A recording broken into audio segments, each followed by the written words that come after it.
Histoire d'île nous entraîne aujourd'hui au large de la Bretagne, dans l'archipel des Glénans. À environ 25 km des côtes du sud du Finistère, l'archipel est constitué de 5 îles principales.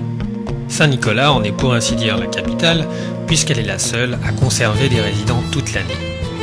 Pour se rendre à Saint-Nicolas, rien de plus simple, il suffit d'embarquer sur une navette à Fouesnant.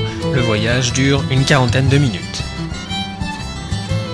Avec une guide naturaliste, nous y découvrirons une faune et une flore exceptionnellement bien préservées. Nous partirons à la recherche des premiers habitants avec une équipe d'archéologues. Nous nous rendrons à l'école de voile des Glénans. Des navigateurs tels que Franck Camas ou Isabelle Autissier y ont fait leurs premières armes. Enfin, nous assisterons à un événement qui ne se produit qu'une fois par an, le pardon des Glénans. À la fin du XVIIIe siècle, l'archipel comptait une centaine d'habitants.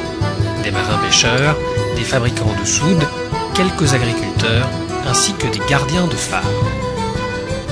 Aujourd'hui, il n'y a plus que quelques rares maisons sur l'île de Saint-Nicolas, et elles ne sont habitées que durant l'été. Vous n'y trouverez aucun hôtel, et il y est interdit de camper. Une manière de prendre soin d'un patrimoine d'exception. L'île n'a pas d'eau potable.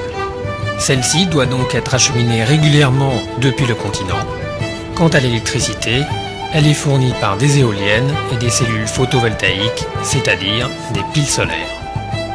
Ici, on vit à la dure, on respecte les rythmes de la nature, une hygiène de vie parfaite pour former de futurs navigateurs.